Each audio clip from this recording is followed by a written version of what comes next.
Still at that dead-end job? My brother's voice carried across the backyard with practiced condescension, loud enough to ensure everyone at the family barbecue could hear. What he didn't know was that the company he was mocking employed over 300 people, generated $42 million in annual revenue, and had my name on the deed as sole owner and chief executive officer. Before we jump back in, tell us where you're tuning in from. And if this story touches you, make sure you're subscribed, because tomorrow, I've saved something extra special for you. It was the Saturday of Memorial Day weekend, and the air in my parents' suburban Chicago backyard carried the familiar scent of charcoal smoke and freshly cut grass. I had driven 3 hours from my downtown office specifically for this gathering, arriving with a bottle of expensive wine and the genuine hope that perhaps this time, this visit, things might be different. I should have known better. Hope, I was learning, could be a particularly cruel form of self-deception when it came to family dynamics that had calcified over decades into patterns as predictable as they were painful. My name is Victoria Chun, and at 34 years old, I had spent the better part of the last decade building something extraordinary from absolutely nothing. But to my family, particularly to my older brother Marcus and my parents, I remained frozen in time as the awkward, bookish younger sister who had made questionable life choices and never quite measured up to the standards they had established for success. Their version of my story bore so little resemblance to reality that I sometimes wondered if we were living in parallel universes that only occasionally intersected at obligatory family gatherings like this one. The barbecue had been my mother's idea, as these things always were. Patricia Chun took enormous pride in hosting what she called proper family gatherings, where relatives could reconnect and celebrate their shared bonds. The irony that these celebrations frequently made me feel more isolated than connected was apparently lost on her, or perhaps simply irrelevant to her larger vision of family harmony.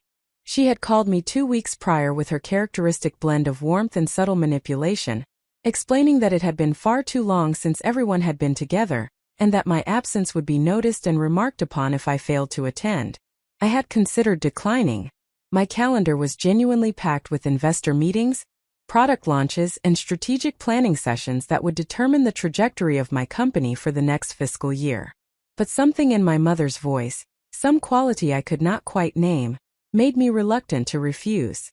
Perhaps it was the lingering remnant of the daughter I had once been, the girl who had desperately wanted her family's approval and would have done almost anything to earn it. Perhaps it was simple curiosity about whether time and distance had shifted anything in our family dynamics. Or perhaps, and this seemed most likely in retrospect, I was simply tired of avoiding a situation that needed to be confronted directly. The gathering had begun pleasantly enough.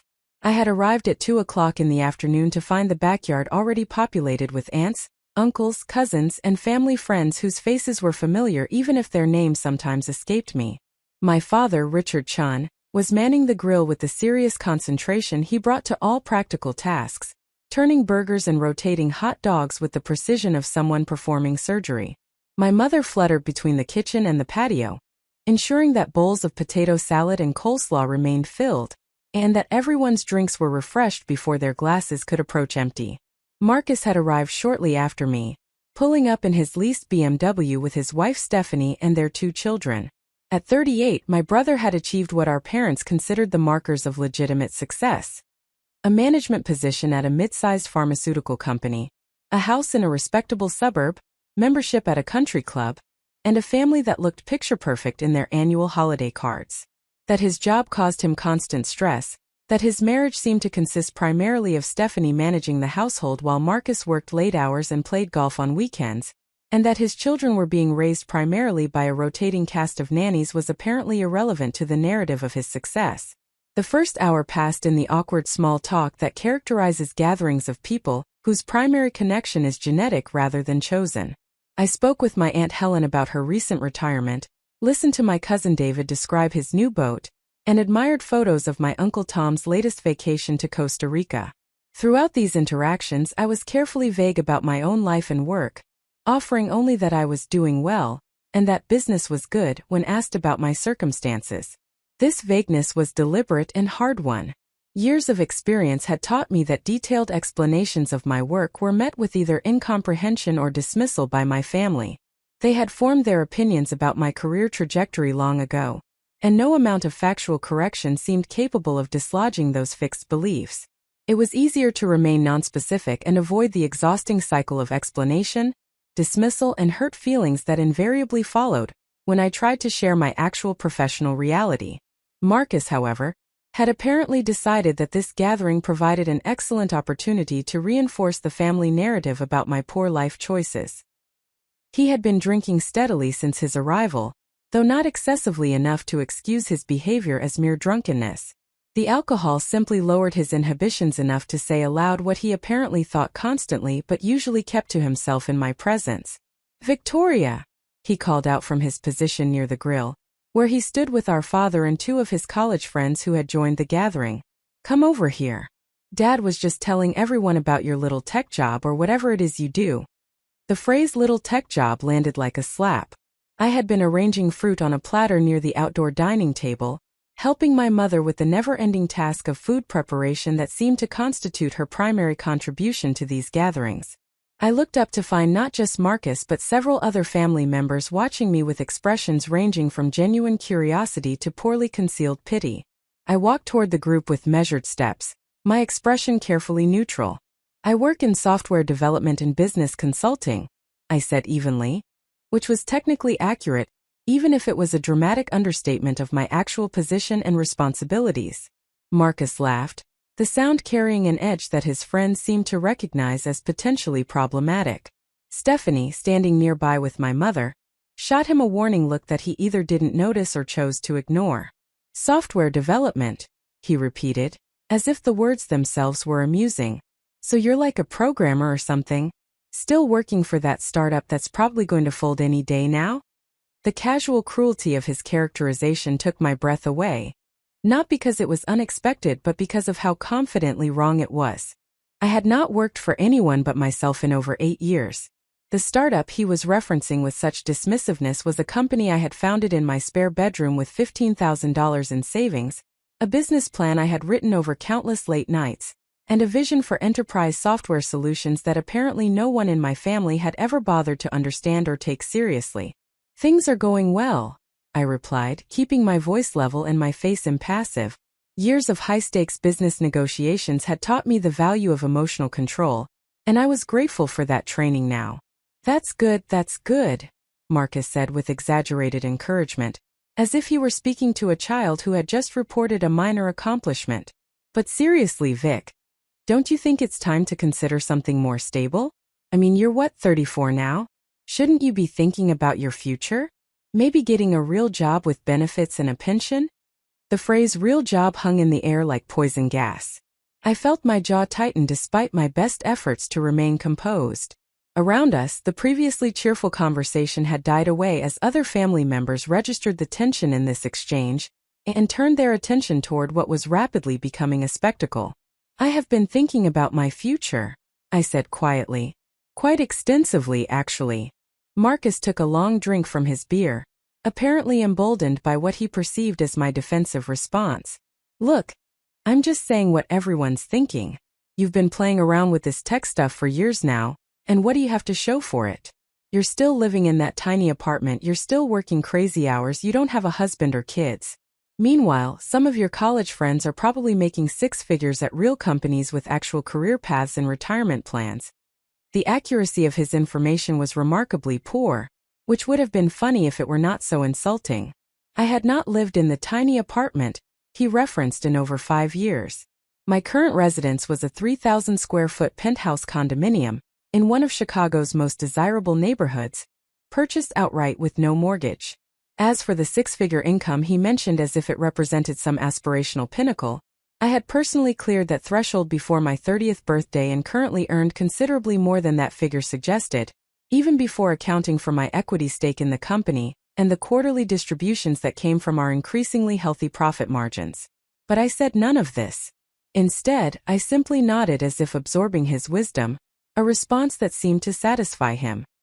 He turned back to his friends and my father, launching into a story about some triumph at his own workplace that involved navigating corporate politics and securing a modest promotion.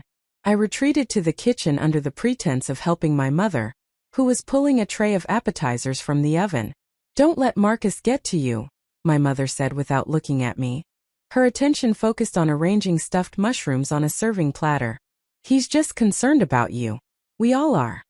The word concerned struck me as a particularly creative euphemism for what I had just experienced. I'm fine, Mom. Really. There's nothing to be concerned about. She paused in her work and looked at me with an expression that combined love and disappointment in equal measure, a look I had seen countless times throughout my life whenever I failed to meet some unspoken expectation. Sweetheart, you know I love you and I'm proud of you, but you have to admit it would be nice if you had something more stable, more traditional. I worry about you being alone, working all the time at a job that might not even exist in a few years. Is that really the life you want? The question was delivered with such apparent sincerity that I almost missed the profound insult embedded within it. My mother genuinely believed that my life was pitiable, that I was struggling and alone and in need of rescue from the choices I had made. The reality that I was thriving, that I had built something remarkable, that I was living precisely the life I wanted seemed to be entirely beyond her capacity to imagine. I'm happy, Mom, I said, which was true even if incomplete. I know my life doesn't look like Marcus's life, but that doesn't mean it's wrong or that I'm failing. I'm actually doing really well. She patted my hand with a gesture that was clearly meant to be comforting but felt instead patronizing. Of course you are, dear. I know you're trying your best. That's all anyone can do. Trying my best.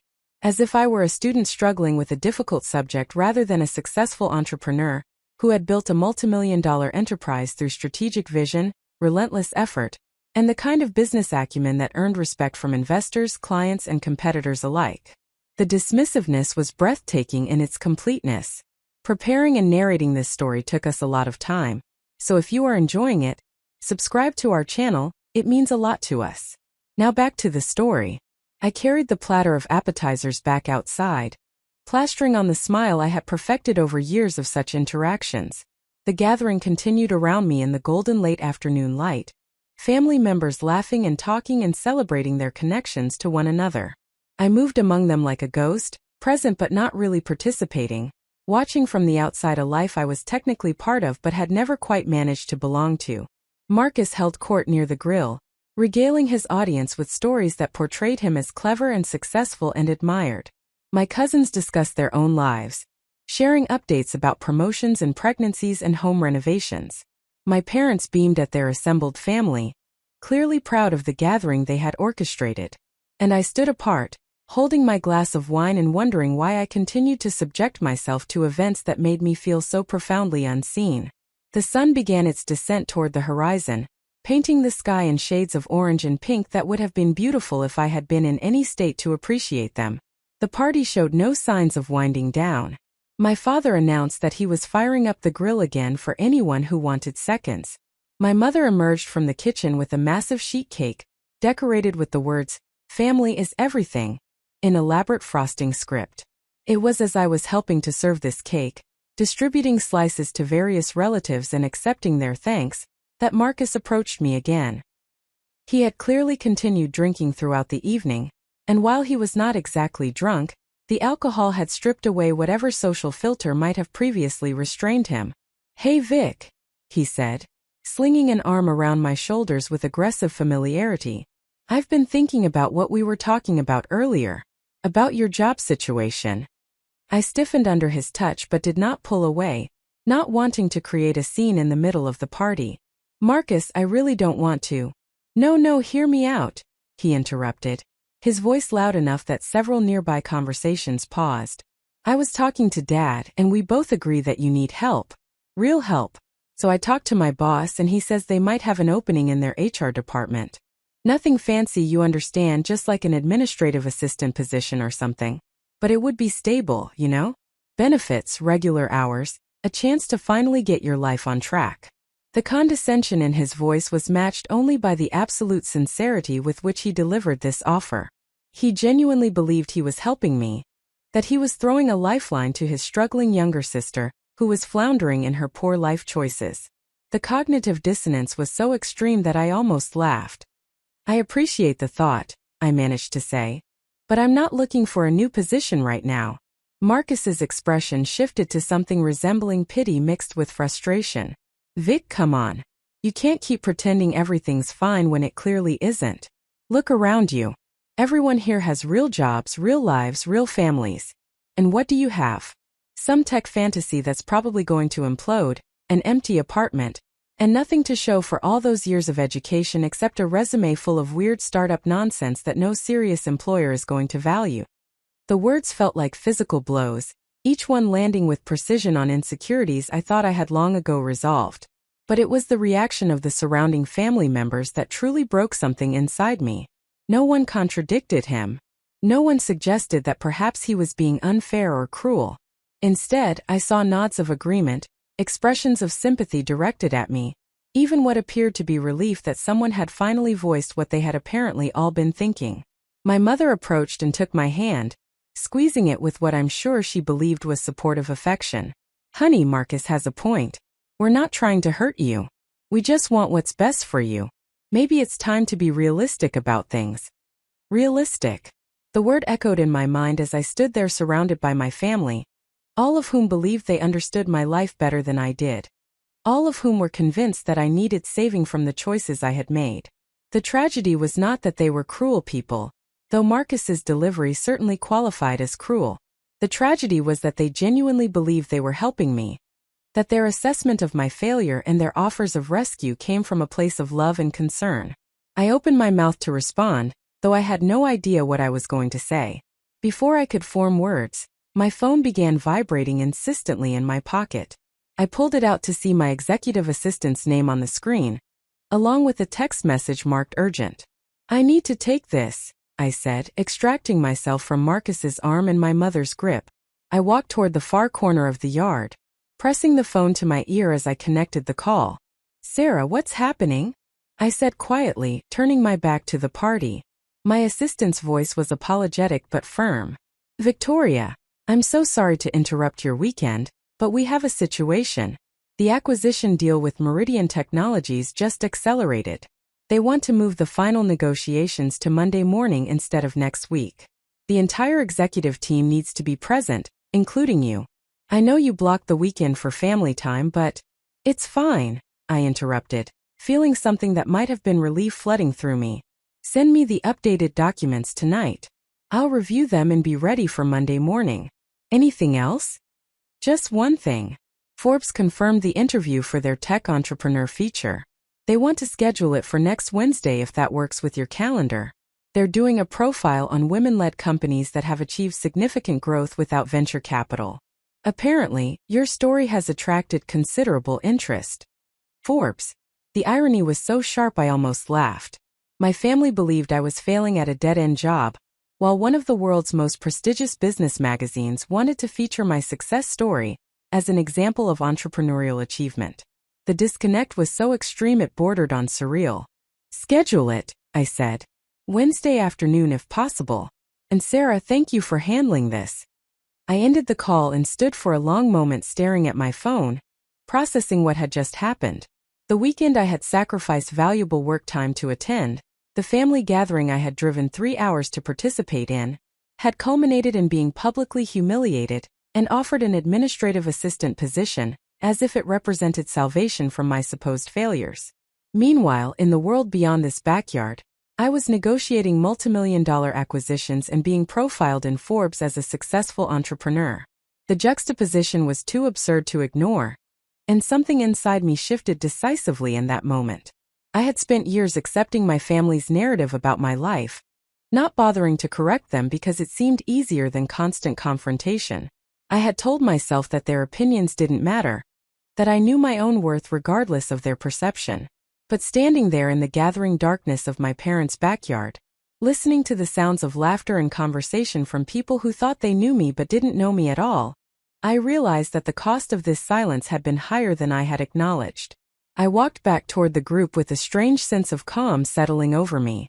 My mother saw my expression and immediately looked concerned. Is everything all right, dear? You look upset. Everything's fine, I said, and I meant it. Actually better than fine. I just need to head back to the city tonight instead of staying over like I had planned. Something came up at work that requires my attention. Marcus rolled his eyes dramatically. Of course it did. Let me guess, some crisis at the startup that only you can solve? Vic, this is exactly what we're talking about. You're on call 24/7 for a job that's probably not even going to exist next year. Is this really how you want to live? I looked at my brother, really looked at him, perhaps for the first time in years. I saw a man who was deeply unhappy despite checking all the boxes society told him represented success. I saw someone who needed to diminish my choices to feel better about his own. And most clearly, I saw someone who had absolutely no idea who I actually was or what I had accomplished. Yes, I said simply. This is exactly how I want to live. I gathered my purse and thanked my parents for hosting, enduring my mother's worried embrace and my father's distracted goodbye. Marcus called after me as I walked toward my car. Something about not making rash decisions and being sure to think about his job offer. I waved without turning around, climbed into my car, and drove away from the gathering without looking back. The 3-hour drive back to Chicago passed in a blur of thoughts and realizations. The visit had been a catalyst, forcing me to confront truths I had been avoiding. My family did not understand my life, would probably never understand my life, and more importantly, did not want to understand my life. They were comfortable with their narrative of my failure because it reinforced their own choices and made their own lives feel more successful by comparison. Any attempt to correct that narrative would be perceived as boasting or delusion rather than simple factual accuracy. But more significantly, I recognized that I had been complicit in this dynamic. By remaining vague about my work, by not correcting their misperceptions, by silently enduring their pity and condescension, I had allowed them to continue believing a story about me that was fundamentally false. I had told myself I was taking the high road, being mature, not needing their validation. But what I had actually been doing was shrinking myself to fit into their limited understanding, accepting their assessment of my life rather than insisting on the truth. As I navigated the familiar highways leading back to the city, I made a decision. I would no longer participate in the fiction my family had created about my life. I would not be aggressive or confrontational about correcting them, but I would also no longer remain silent when they dismissed my work as a dead-end job or offered me rescue from a life that needed no rescuing. They could choose to believe the truth or continue in their delusions, but I would no longer enable those delusions through my silence. I arrived at my building near midnight, exhausted from the drive and the emotional toll of the day. The night doorman greeted me with surprised recognition, clearly not expecting me to return early from my weekend plans. I took the elevator to the 23rd floor, entered my condominium, and stood for a moment in the entryway, looking at the space I had created for myself. The floor-to-ceiling windows offered a spectacular view of the Chicago skyline, the city lights spreading out like a constellation of human achievement and ambition. The furniture was carefully chosen, expensive but not ostentatious, reflecting my personal taste rather than anyone else's expectations. The walls displayed art I had collected over the years, pieces that spoke to me, even if no one else would understand their significance. This was my sanctuary, the physical manifestation of the life I had built for myself on my own terms. I poured myself a glass of wine and sat in the darkness, my laptop open on the coffee table as I reviewed the documents Sarah had sent for Monday's meeting.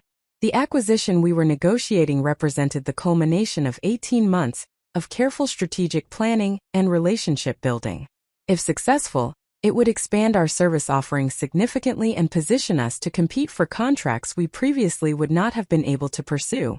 It was exactly the kind of complex, high-stakes business transaction that required every bit of expertise and experience I had accumulated over years of building the company. As I worked through the financial projections and legal language, I found myself thinking about Marcus's offer of an administrative assistant position. The absurdity of it struck me with renewed force. He had offered me a job that would represent, at minimum, a 95% pay cut, and the complete surrender of autonomy, authority, and purpose that defined my professional life. And he had made this offer with genuine conviction that it would represent an improvement in my circumstances, a chance to finally get my life on track. The incident crystallized something I had been reluctant to fully acknowledge. The problem was not simply that my family did not understand my work. The problem was that they had constructed an entire identity for me based on outdated information, their own assumptions, and their need to see me in a particular way. I was forever the awkward younger sister who had made questionable choices, regardless of how dramatically my actual circumstances had evolved. Correcting that perception would require not just sharing information but fundamentally challenging the family narrative they had all bought into. I closed my laptop around 2 in the morning, my review complete and my notes prepared for the Monday meeting. But sleep felt impossible, my mind still churning through the events of the day and the implications for how I would navigate family relationships going forward. I stood at the windows looking out at the sleeping city, watching the occasional car pass on the streets below, and felt a strange mixture of sadness and liberation. Something had broken today, some thread of connection or obligation that had previously bound me to my family's expectations. I mourned that breaking even as I recognized it was probably necessary and perhaps long overdue. The question now was what would replace it. What kind of relationship could exist between people who inhabited such fundamentally different realities and refused to acknowledge each other's truth? I did not have answers yet, but I knew with absolute certainty that I would not attend another family gathering and silently endure being treated as a failure. I would not accept their pity for a life I loved and had worked incredibly hard to create. And most importantly, I would no longer pretend that their inability to see me clearly was somehow my responsibility to manage by making myself smaller or more palatable to their limited understanding. The first light of dawn was beginning to paint the sky in shades of gray and pink when I finally went to bed, exhausted but also strangely energized. Monday would bring the acquisition negotiations and all the challenges they entailed. Wednesday would bring the Forbes interview where I would tell my story to an audience that would actually understand and appreciate it. And somewhere in the near future would come another family gathering where I would need to decide how to show up authentically rather than playing a role that no longer fit. But for now I simply slept, secure in the knowledge that I knew who I was and what I had built, regardless of whether my family could or would recognize it. That knowledge would have to be enough. And perhaps I thought as consciousness faded it was.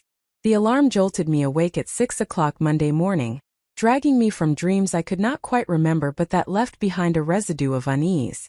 For a disorienting moment, I lay in bed trying to reconcile the competing realities of my life. The professional woman who would spend today negotiating a multimillion-dollar acquisition, and the diminished version of myself that my family saw when they looked at me. The cognitive dissonance was profound enough that I seriously considered whether I had imagined the entire barbecue incident, whether perhaps my exhausted mind had exaggerated casual comments into something more hurtful than they actually were.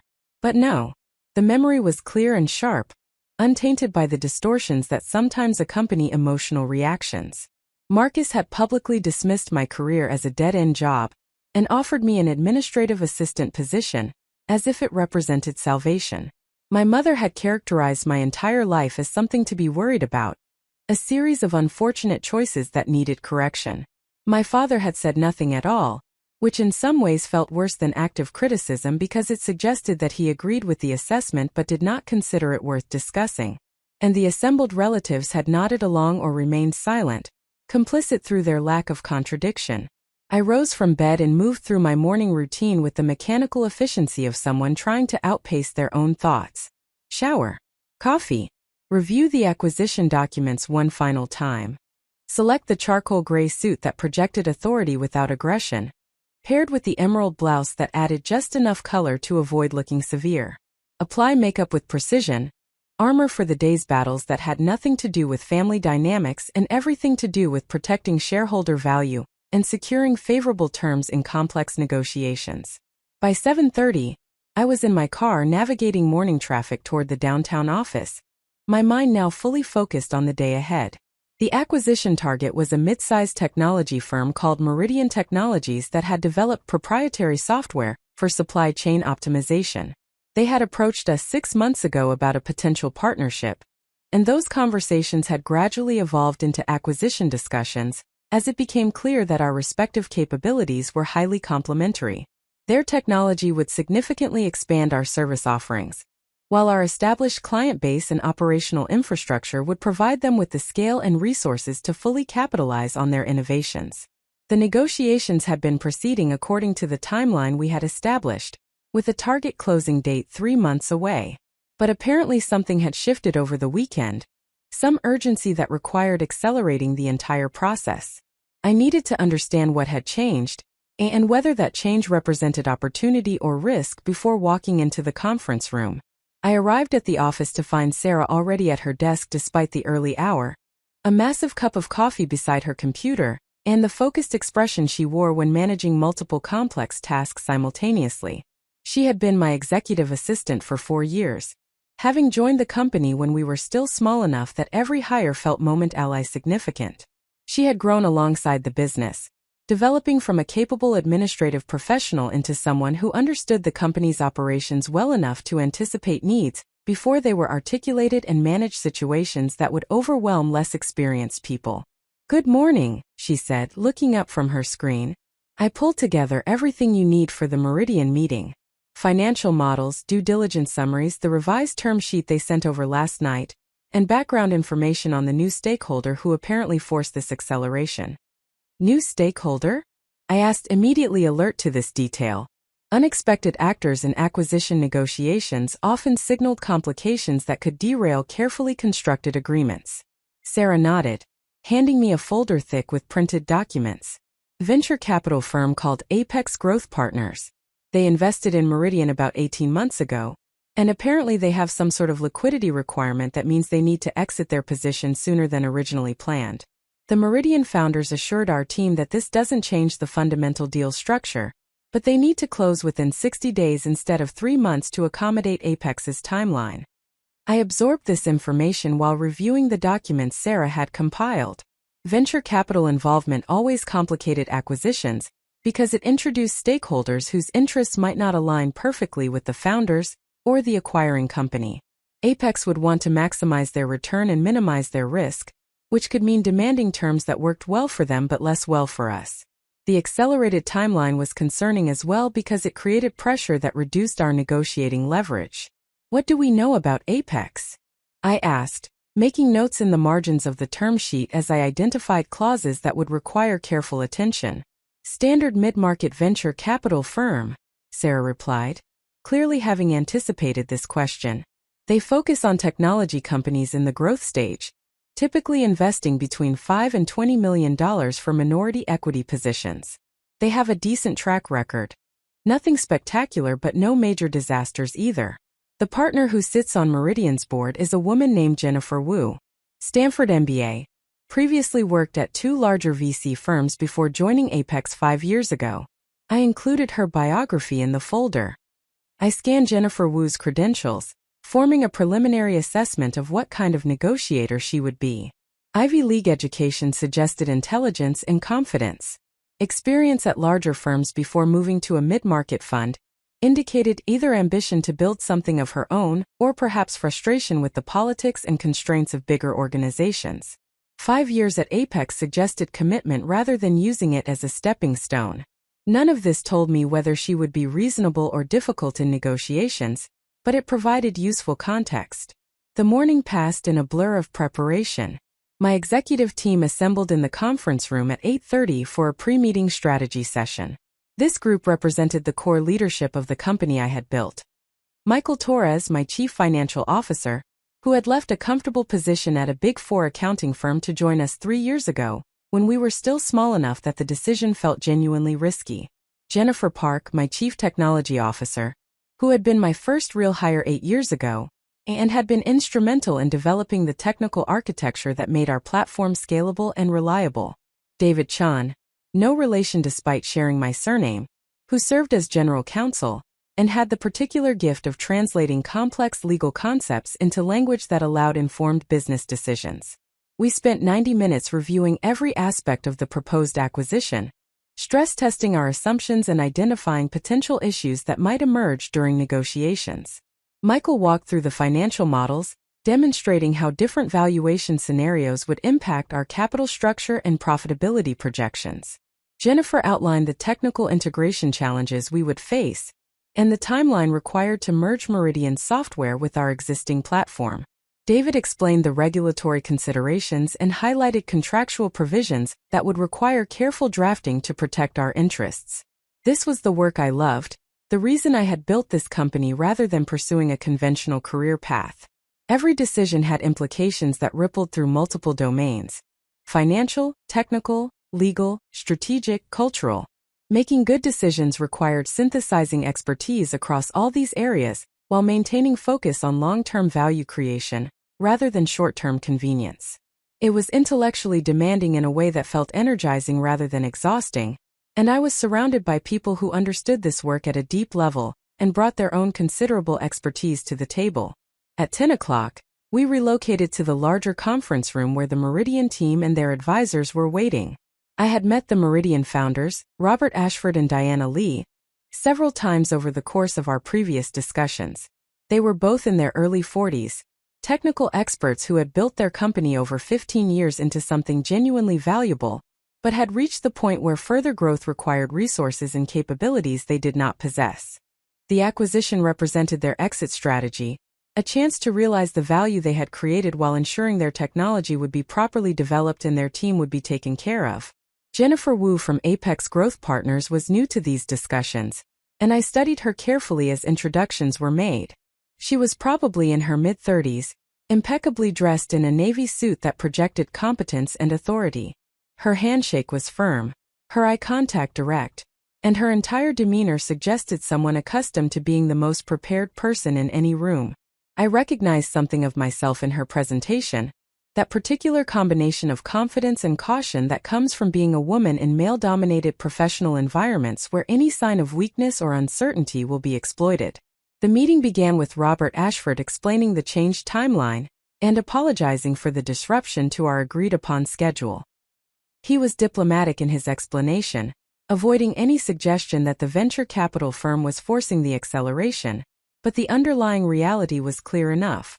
Jennifer Wu confirmed the 60-day requirement and assured us that Apex was committed to facilitating a smooth transaction that worked for all parties. What followed were 4 hours of detailed negotiations covering every aspect of the proposed acquisition. We discussed valuation methodologies and purchase price adjustments. We debated representations and warranties, indemnification provisions, and escrow arrangements. We examined employment agreements for key Meridian personnel and retention bonuses, designed to ensure they remained with the combined company through the critical integration period. We reviewed intellectual property assignments and non-compete clauses, and all the other legal mechanisms that attempted to reduce uncertainty in an inherently uncertain process. Throughout these discussions, I found myself impressed by Jennifer Wu's grasp of both business and legal considerations. She advocated effectively for Apex's interests without being unreasonable or aggressive. When we identified legitimate concerns, she acknowledged them and worked constructively toward solutions, rather than dismissing objections or attempting to railroad through provisions that served her interests at the expense of everyone else's. This was professional negotiation at a high level, and I appreciated the quality of her engagement even when we disagreed on specific points. We broke for lunch at 1 o'clock, ordering food delivered to the conference room rather than losing momentum by leaving the office. During this informal period, conversation shifted from transaction specifics to broader industry trends and business philosophies. Jennifer Wu asked thoughtful questions about how I had built the company, what strategic choices had been most consequential, and how I thought about balancing growth with sustainability. "I'm curious," she said at one point, "about your decision to build without venture capital. Most founders in your space take institutional money fairly early to accelerate growth. But you've apparently bootstrapped the entire way, which is remarkable but also unusual. What drove that choice?" It was a question I had been asked many times, and the honest answer was more complicated than most people wanted to hear. "Control and autonomy," I said simply. "I watched friends take venture money and then spend enormous energy managing investor relationships and hitting quarterly milestones that sometimes made sense and sometimes didn't. I wanted to build something sustainable rather than something designed to maximize short-term growth metrics for an eventual exit. That approach meant growing more slowly, but it also meant making decisions based on what was actually best for the business rather than what would look good in the next board presentation." Jennifer nodded thoughtfully. "There's something to be said for that philosophy, though it obviously limits your growth velocity. But looking at your numbers, you seem to have achieved impressive scale despite the bootstrapped approach. That takes real discipline and operational excellence." The conversation continued in this vein, professional but also genuinely engaging, and I found myself enjoying the intellectual exchange in a way I had not anticipated. These were people who understood the work at a sophisticated level, who asked intelligent questions and offered insights based on their own considerable experience. This was the world I inhabited professionally, and the contrast with Saturday's family gathering could not have been more stark. The afternoon session resumed at 2 o'clock and continued until nearly 6. By the end of the day, we had reached agreement in principle on the major terms of the acquisition. There would be additional due diligence, final documentation to prepare, regulatory filings to submit, and countless other details to manage over the coming weeks. But the fundamental structure was established, and unless something unexpected emerged during the remaining diligence process, the transaction would proceed to closing within the required 60-day timeframe. After the Meridian team and their advisors departed, my executive team and I spent another hour debriefing and documenting action items. Michael would work with Meridian's CFO to finalize the financial details and begin planning the integration of accounting systems. Jennifer would coordinate with Meridian's technical team to develop a detailed technology integration roadmap. David would manage the legal documentation and regulatory process. I would serve as the primary point of contact for Robert, Diana, and Jennifer Wu, ensuring that the deal stayed on track and that any issues that emerged were resolved quickly. It was nearly 8 o'clock when I finally left the office, exhausted but also energized by the day's work. The acquisition represented exactly the kind of strategic move that would position the company for the next phase of growth, expanding our capabilities in ways that opened up new market opportunities and strengthened our competitive position. It was the culmination of years of careful planning and relationship building, and seeing it come together successfully felt deeply satisfying. I stopped at my favorite Thai restaurant on the way home, ordering takeout that I ate at my kitchen counter while reviewing emails on my phone. There were messages from clients, questions from team members working on various projects, and updates from the board members who provided governance oversight despite my controlling ownership position. Each message represented some piece of the complex organism that was my business, and I moved through them with practiced efficiency, responding where necessary and flagging items for follow-up the next day. It was only when I had exhausted my inbox that I allowed my mind to drift back to the weekend's events. The professional success of Monday's negotiations existed in such stark contrast to Saturday's humiliation that I found myself questioning whether I was somehow living in two entirely separate realities. In one reality, I was a respected business leader negotiating major acquisitions with venture capitalists and industry executives who treated me as a peer. In the other reality, I was a failure at a dead-end job, who needed to be rescued by an administrative assistant position at my brother's pharmaceutical company. The disconnect was absurd, and yet I could not simply dismiss my family's perception as irrelevant or meaningless. These were people I had known my entire life, people whose approval I had once desperately craved. Their inability to see me accurately was painful in a way that professional success did not fully compensate for. I could tell myself that their opinions did not matter, that I knew my own worth regardless of their perception. But the truth was that it did matter more than I wanted to admit. I found myself replaying Marcus's words from the barbecue, examining them from different angles as if sustained analysis might reveal some interpretation less hurtful than the obvious one. Still at that dead-end job? The question implied that he had been tracking my supposed failure over time, that this was not a momentary lapse but rather a sustained belief about my circumstances. What do you have to show for it? The question suggested that he had looked at my life and found it wanting, that whatever I had accomplished was invisible to him or insufficient by his metrics. Perhaps most painful was the realization that no one had defended me. My parents had not contradicted Marcus's characterization. My other relatives had not suggested that perhaps he was being unfair.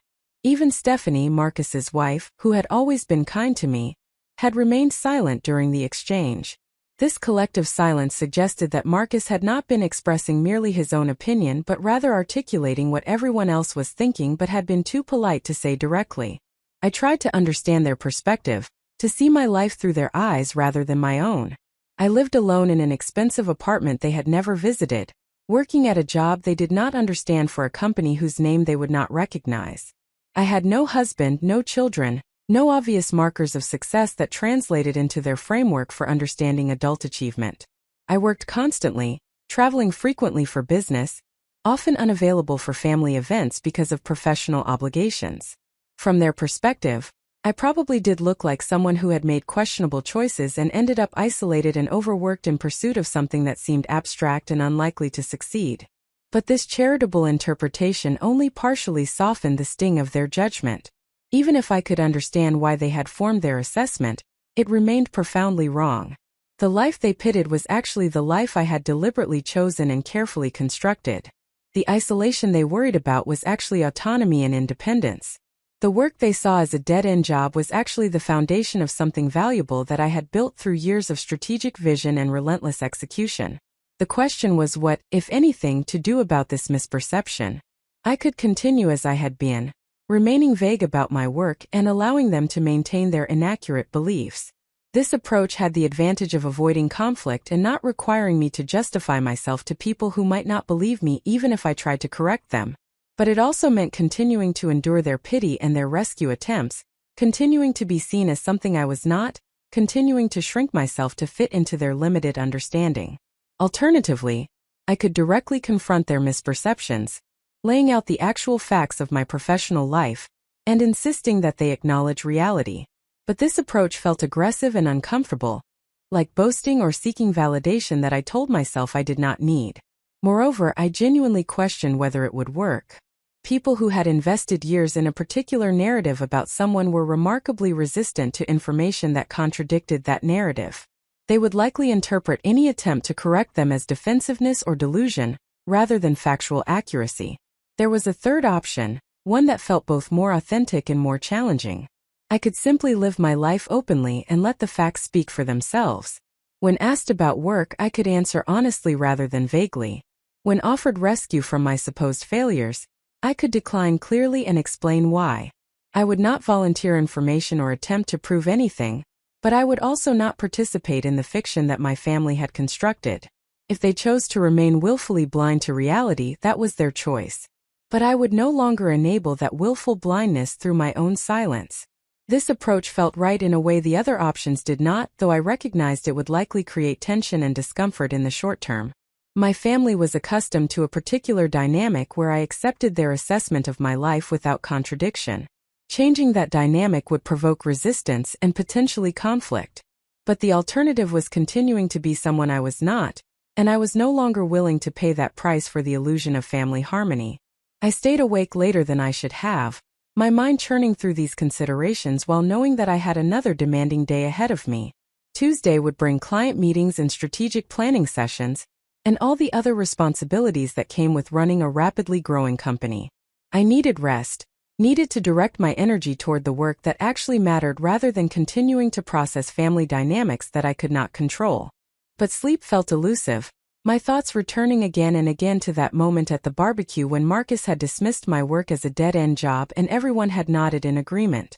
The memory carried an emotional charge that rational analysis could not fully discharge. I felt anger at their dismissiveness, hurt at their inability to see me, frustration at my own continued need for their validation despite knowing better, and underneath all of it, a deep sadness about the gulf between who I actually was and who they believed me to be. Eventually, exhaustion overcame rumination, and I drifted into uneasy sleep filled with dreams I would not remember upon waking. But even in sleep, some part of me was processing and planning, preparing for the confrontation that now felt inevitable even if I did not yet know when or how it would occur. Something had shifted fundamentally during that barbecue, some internal permission to stop accepting treatment that I had outgrown. The consequences of that shift remained to be seen, but there was no going back to the way things had been. The only path was forward into whatever came next. The Forbes interview was scheduled for Wednesday afternoon at 2 o'clock, conducted via video conference from my office with the natural light streaming through the windows providing better illumination than any artificial setup could achieve. I had done media interviews before, mostly for industry publications and local business journals, but Forbes represented a different tier of visibility entirely. The journalist assigned to the story was a woman named Catherine Rodriguez, who had built a reputation for insightful profiles of entrepreneurs who had achieved success through unconventional paths. I spent Tuesday evening preparing for the interview, reviewing the questions Catherine had sent in advance and thinking carefully about how I wanted to frame my story.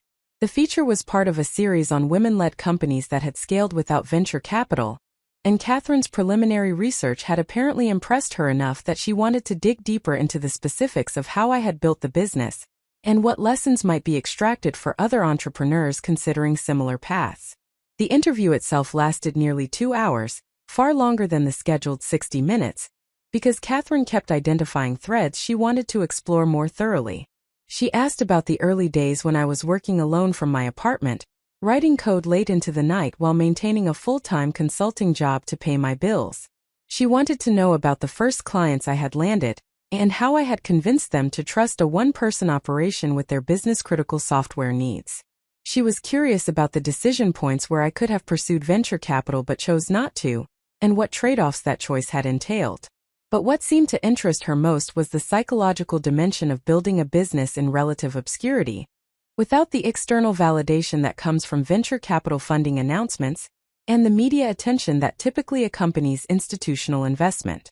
How had I maintained confidence in my vision when there were no external markers telling me I was on the right track?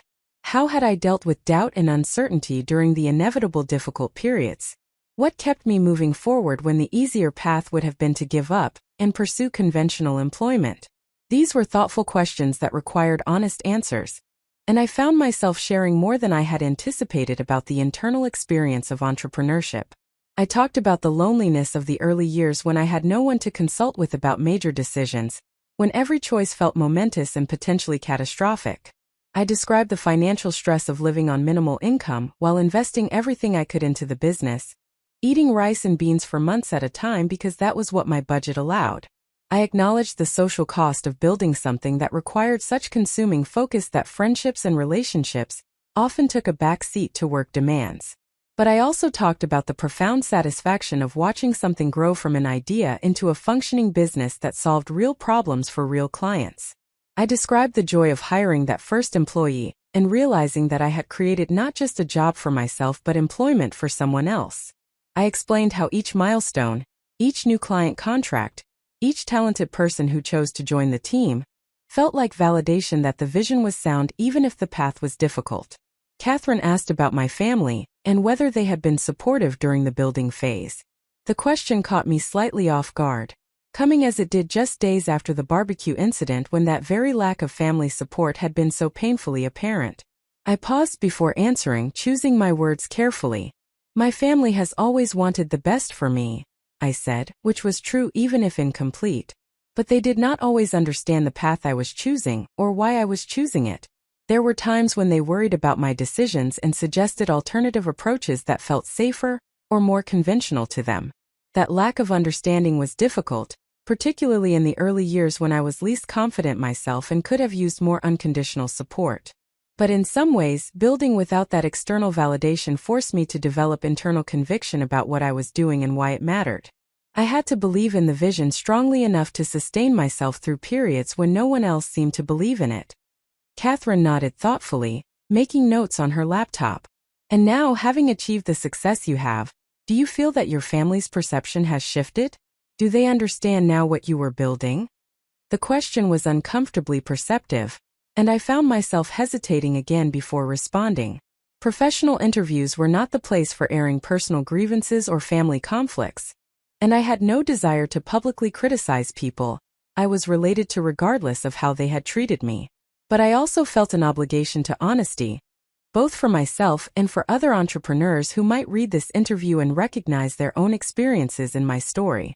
"I think perception often lags behind reality," I said carefully. "People form ideas about who we are and what we are doing based on the information available to them at a particular point in time. When that information is limited or outdated, those ideas can persist long after the underlying reality has changed dramatically. This is true in professional contexts and personal ones alike. The challenge is deciding how much energy to invest in correcting misperceptions versus simply continuing to build and letting results speak for themselves." We moved on to other topics after that, discussing the Meridian acquisition that was now in process, the company's growth trajectory, and my vision for where we would be in 5 years. By the time the interview concluded, I felt simultaneously energized and exhausted, the way I always felt after extended periods of intense focus and self-reflection. Catherine thanked me for my time and candor, mentioning that the article would likely publish in about 6 weeks after she had time to write and refine the piece. She promised to send me a draft for factual review before publication, and we ended the call with mutual expressions of appreciation for the conversation. I sat in my office afterward, watching the afternoon light shift across the city skyline, thinking about what I had said during the interview and what I had carefully not said. The conversation had forced me to articulate experiences and insights I typically kept internal, and that articulation had clarified certain things in my own mind. Building the business had required enormous sacrifice and sustained effort, but it had also provided me with capabilities, confidence, and resources that I would never have developed through a conventional career path. The person I had become through this process was fundamentally different from the person I would have been if I had pursued the safer routes my family had wanted for me. That evening I had dinner with my closest friend from college, Amanda-chan, who had watched my entrepreneurial journey from the beginning and provided steady support, even when she did not fully understand what I was attempting to build. We met at a restaurant in Lincoln Park, settling into a corner booth with good wine, and the kind of menu that reflected culinary ambition, rather than simple sustenance.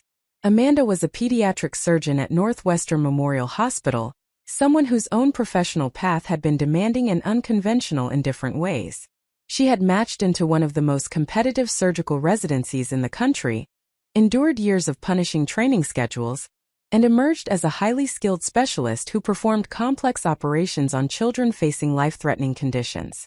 We had bonded over shared experiences of being women in male-dominated fields where competence was constantly questioned, and any mistake was magnified while equivalent errors by male colleagues were quickly forgiven or forgotten.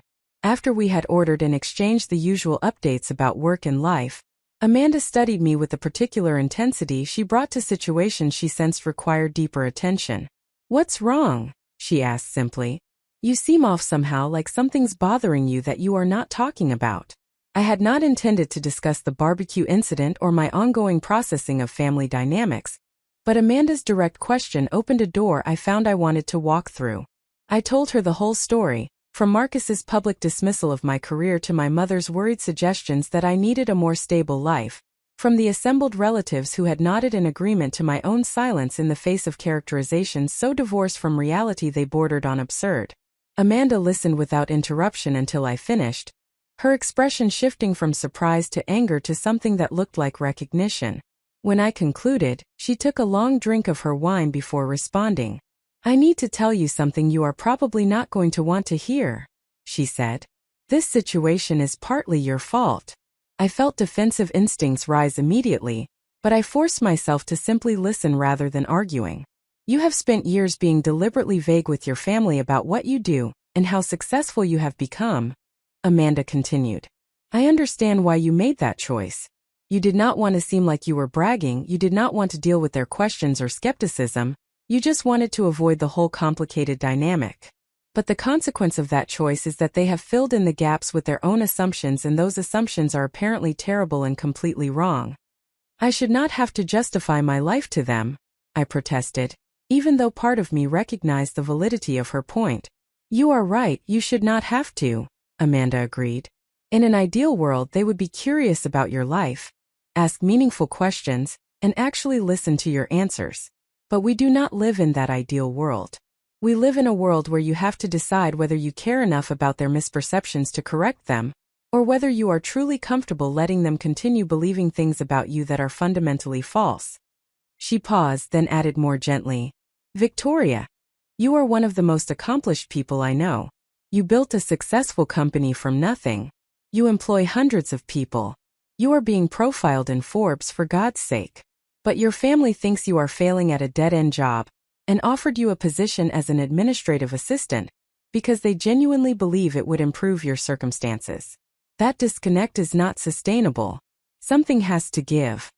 I absorbed her words in silence, recognizing the uncomfortable truth in them. I had convinced myself that maintaining vague boundaries with my family about my professional life was taking the high road, not needing their validation or approval. But what I had actually been doing was avoiding difficult conversations and allowing misperceptions to calcify into fixed beliefs that would be harder to dislodge the longer they persisted. "What do you think I should do?" I asked finally. Amanda considered the question carefully before responding. I think you need to decide what kind of relationship you actually want with your family. If you genuinely do not care what they think or believe about you, then continue as you have been and accept that they will continue seeing you as someone you are not. But if some part of you wants them to know who you actually are and what you have accomplished, then you need to tell them directly and clearly without apology or hedging. Not because you need their approval, but because you deserve to be seen accurately by people who claim to love you. We talked for another 2 hours, moving through multiple topics but returning repeatedly to this central question of how to navigate relationships with people whose perception of you diverges dramatically from reality. Amanda shared her own experiences with family members who struggled to understand her career choices, who worried about her being unmarried at 36 and childless by choice, who seemed unable to grasp that her life was full and satisfying even though it did not conform to their expectations of what a woman's life should look like. The hardest thing I have had to learn, Amanda said as we were preparing to leave, is that you cannot control other people's perceptions. You can only control whether you participate in those perceptions through your own silence or misdirection. I spent years not correcting my aunt when she would introduce me as still looking for the right man, because I did not want to explain that I was not looking at all, that I preferred my life exactly as it was. But by not correcting her, I was enabling her to continue telling a story about me that was false. When I finally started saying clearly and directly that I was not looking for a relationship because I did not want one, it created temporary discomfort, but it also meant I stopped being complicit in the fiction. I drove home that night with Amanda's words circling through my mind, competing for attention with Catherine Rodriguez's interview questions, and the ongoing demands of the Meridian acquisition, and all the other elements of my life that required focus and energy. But underneath all these specific concerns was a growing clarity about what needed to happen. I could no longer maintain the fiction that my family's misperceptions did not matter or affect me. Their inability to see me accurately was causing real harm, both in the immediate sense of how I was treated at family gatherings and in the broader sense of living with a fundamental disconnect between my actual life and the version of my life that existed in my family's collective understanding. The question was not whether to address this disconnect but rather how and when. Direct confrontation felt aggressive and unlikely to be productive, but continued silence felt increasingly untenable. What I needed was an opportunity to clarify reality without seeming defensive or seeking validation, a context where the facts could speak for themselves without requiring me to advocate for my own accomplishments in ways that felt uncomfortable or inappropriate. The answer came unexpectedly on Thursday afternoon, when I received a text message from my mother. It was characteristically brief and cheerful, giving no indication that she had any awareness of how Monday's barbecue had affected me. The message simply informed me that she and my father were planning a family dinner the following Sunday to celebrate my father's 65th birthday, and she hoped I could attend despite my busy schedule. She added that Marcus and his family would be there, along with my Aunt Helen and Uncle Tom, and it would mean so much to my father if everyone could be together for this milestone birthday. I stared at the message for a long time, feeling the familiar pull of obligation competing with my genuine reluctance to subject myself to another gathering where I would be pitted and dismissed. My first instinct was to decline, citing work commitments or travel plans or any of the other legitimate reasons I frequently could not attend family events. But even as I considered crafting that message, I recognized it for what it was: avoidance of a situation that needed to be addressed, rather than continuously postponed. I thought about what Amanda had said about deciding what kind of relationship I wanted with my family. I thought about Catherine Rodriguez's interview questions about how I had maintained confidence without external validation. I thought about the version of myself that would attend this dinner and continue pretending that my family's characterizations did not affect me, versus the version of myself that would show up authentically and insist on being seen accurately even if that created discomfort. The decision crystallized with surprising clarity. I would attend the birthday dinner, but I would attend as myself rather than as the diminished version my family seemed to prefer. I would not volunteer information or attempt to prove anything, but I would also not deflect or hedge when asked direct questions about my life and work. If they wanted to continue believing I was failing at a dead-end job, they would need to maintain that belief in the face of clear contradictory evidence rather than in the comfort of my vague non-answers. I responded to my mother's text with simple confirmation that I would attend the dinner. She replied immediately with several happy emojis and a comment about how pleased my father would be, as if my attendance had been uncertain enough to warrant relief. Perhaps it had been. I had missed enough family gatherings over the years, usually for legitimate work reasons but sometimes simply because I could not face another afternoon of being treated as a well-meaning failure who needed guidance and rescue. The days between Thursday and Sunday passed in their usual blur of meetings, decisions, and the countless small actions that collectively constituted running a growing business. The Meridian acquisition continued to progress through its various stages of due diligence and documentation. We closed a significant new client contract that represented 6 months of relationship building finally coming to fruition. One of our senior developers gave notice, accepting a position at a competitor, which required quickly developing a transition plan and beginning the search for a replacement. These were the ordinary challenges and opportunities of business operations, the constant flow of situations requiring attention and resolution. I moved through them with practiced competence, making decisions, providing direction, solving problems as they arose. But underneath this professional activity, some part of my mind was preparing for Sunday's birthday dinner and the confrontation that no longer felt avoidable. Saturday afternoon, I received an unexpected email from Catherine Rodriguez at Forbes. She apologized for the quick turnaround but explained that due to a last-minute change in their editorial calendar, they wanted to publish my profile sooner than originally planned. The article would go live on their website Tuesday morning and appear in the print edition that would hit newsstands the same day. She had attached a final draft for my review, asking me to confirm factual accuracy and flag any significant concerns before Monday morning. I opened the attached document with curiosity mixed with apprehension, never entirely comfortable seeing myself described from an external perspective. The article was titled "Building Without a Net: How Victoria Chun Created a $42 million Business on Her Own Terms." The piece was approximately 3,000 words, accompanied by professional photographs that had been taken at my office the previous month during a separate photo session I had almost forgotten about. Reading the article was a strange experience. Seeing my own story told from Catherine's perspective with details and observations I had not fully appreciated during our conversation. She had clearly done extensive research beyond our interview, speaking with several of my clients who offered testimonials about the value our software provided to their operations. She had reviewed public financial data and industry analyses that positioned our company as a significant player in our market segment, despite the relatively low profile we maintained compared to venture-backed competitors. But what struck me most forcefully was how the article framed the narrative arc of building the business. Catherine had structured the piece around the theme of internal conviction versus external validation, arguing that my choice to build without venture capital had required developing unusual psychological resilience and clarity of vision, precisely because traditional markers of progress were absent. She quoted my comments about family members not understanding my choices, positioning that lack of understanding as representative of the broader challenge entrepreneurs face when pursuing unconventional paths. The article was fair, insightful, and flattering in ways that made me slightly uncomfortable despite recognizing that everything Catherine had written was factually accurate and supported by evidence.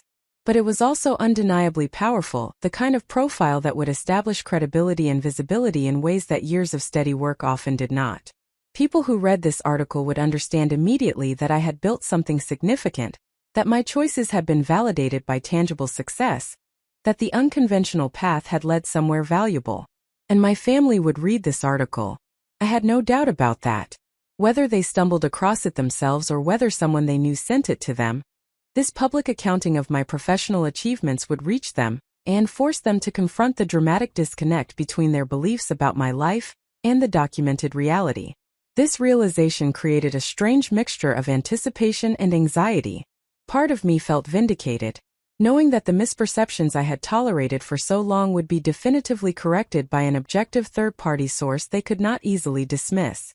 But another part of me worried about how they would respond to learning through a magazine article what I had never directly told them, whether they would feel hurt or deceived by my years of vagueness about my professional circumstances. I approved the article for publication Saturday evening, confirming factual accuracy and expressing appreciation for Catherine's thoughtful treatment of the story. The piece would go live Tuesday morning, 2 days after my father's birthday dinner. The timing felt significant, though I could not determine whether it was fortunate or unfortunate. I would attend the dinner as I had planned, answering questions honestly but not volunteering the information that would be publicly available just 48 hours later. Let them read the Forbes profile and process what it revealed, and then we would see what kind of conversation might be possible after they could no longer maintain comfortable fictions about my failure and their need to rescue me. Sunday morning arrived with gray skies and the promise of rain, weather that matched my ambivalent mood about the evening ahead. I spent the day preparing, not just in the practical sense of selecting appropriate clothing and purchasing a birthday gift for my father, but in the psychological sense of fortifying myself for whatever might unfold. I reviewed mentally the principles I had decided to follow. Honesty without aggression, clarity without defensiveness, authentic presence without the need to prove or justify. The dinner was scheduled for 6 o'clock at my parents' house, the same location as the barbecue that had catalyzed this entire process of recognition and decision. I arrived precisely on time, carrying an expensive bottle of bourbon I knew my father would appreciate and a card I had selected with more care than the task probably warranted. My mother greeted me at the door with her characteristic enthusiasm, commenting that I looked well and asking if I had done something different with my hair. The house was warm and filled with cooking smells, evidence of the considerable effort my mother had invested in preparing my father's favorite meal. Marcus and his family had not yet arrived, but Aunt Helen and Uncle Tom were already there, settled in the living room with drinks and engaged in conversation with my father about local politics and their respective opinions on municipal budget priorities. I joined them, accepting the glass of wine my mother pressed into my hand and settling into the familiar rhythms of family small talk. We discussed the weather, upcoming holiday plans, various minor health complaints that seemed to increase in frequency and detail as my relatives aged. Throughout these conversations, I was pleasant and engaged but also watchful, attuned to the undercurrents and assumptions that characterize these interactions. Marcus arrived about 30 minutes later, apologizing for the delay and explaining that one of his children had been difficult about leaving their house. Stephanie looked exhausted in the way parents of young children often do, managing their 2 kids with practiced efficiency while Marcus accepted a drink from our father and joined the adult conversation as if childcare were not his responsibility even in social settings. We moved to the dining room at 6:30, gathering around the table my parents had owned for as long as I could remember. My mother had set it formally with the good china and crystal that emerged only for special occasions, creating an atmosphere of celebration and family unity that existed in marked tension with my own internal state of wary preparation for whatever might unfold. The meal progressed through its expected stages. My father opened his gifts with genuine pleasure, particularly appreciating the bourbon I had selected after researching reviews to identify something special enough to mark the milestone birthday. We ate the elaborate dinner my mother had prepared, passing dishes and complimenting her cooking with the ritualized appreciation she clearly valued. Conversation flowed around topics both consequential and trivial, creating the illusion of family harmony that seemed to satisfy everyone except possibly me. It was during dessert that Marcus returned to the topic he apparently found most compelling: my continued failure to live an appropriately conventional life. He had been drinking steadily throughout the evening, and the alcohol had lowered whatever filters might have previously restrained him from pursuing this subject at our father's birthday dinner. "So Vic," he said, his tone suggesting he was about to offer profound wisdom, "have you given any more thought to that administrative position I mentioned? My boss is still interested if you want to interview. It really would be a much better situation for you than whatever it is you are doing now."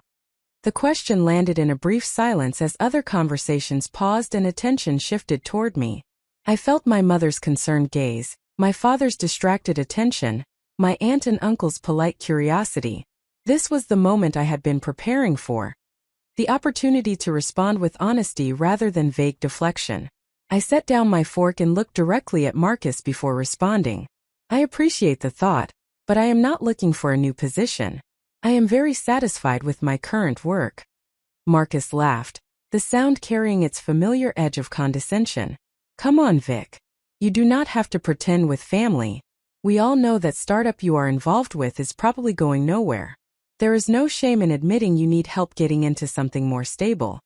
This was the opening I needed, the direct statement of their misperception that I could address clearly without seeming to volunteer information inappropriately.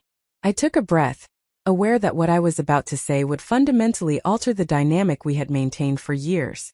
Marcus, I think there has been some confusion about my professional situation, I said calmly. I do not work for a startup. I own a company. I founded it 8 years ago, and I currently serve as Chief Executive Officer. We employ over 300 people and generate approximately $42 million in annual revenue. I am quite satisfied with how things are progressing. The silence that followed my statement was profound and uncomfortable. Marcus stared at me as if I had suddenly begun speaking a foreign language. My mother's expression shifted from concern to confusion. My father set down his drink with a solid thunk that seemed to echo in the quiet room. That cannot be right, Marcus said finally, his tone suggesting I must be joking or delusional. You told us you worked in software development. I do work in software development, I confirmed. The company develops enterprise software solutions for supply chain optimization. I personally coded much of the initial platform before we grew large enough to build out a full technical team. But you never said you owned a company, my mother interjected, her voice carrying notes of both accusation and bewilderment. You always just said business was good when we asked about work. Business is good, I agreed. That statement was accurate, just incomplete. You never asked for details and I did not volunteer them. The conversation had captured everyone's complete attention now. Aunt Helen was watching this exchange with visible fascination. Uncle Tom appeared uncomfortable, apparently recognizing that some family dynamic he did not fully understand was playing out before him. Stephanie was studiously focused on managing her children, trying to keep them quiet and occupied, while the adults navigated whatever conflict was emerging. Why would you not tell us something like that? My father asked, and beneath the question I heard genuine hurt mixed with confusion. If you are successful, if you built a real business, why would you hide that from your own family? It was a fair question that deserved an honest answer. I did not hide it exactly, I said, choosing my words carefully. I just did not correct your assumptions when you made it clear you had already decided what my professional life looked like. Every time I tried to explain what I was building, the response was skepticism or concern or suggestions that I should pursue something more conventional. Eventually, it seemed easier to just be vague and let you believe whatever you wanted to believe. Marcus recovered from his initial shock enough to mount a challenge. Okay, say this is true. Say you actually own some company. That does not mean it is successful or stable. How do I know this is not just you inflating your importance at some small operation that might fold tomorrow? Before I could respond, my phone vibrated on the table beside my plate. I glanced at the screen and saw an email notification from Jennifer Wu at Apex Growth Partners, marked urgent. I had not intended to check my phone during dinner, but the interruption felt oddly providential. Excuse me for just a moment, I said, opening the email and scanning its contents quickly.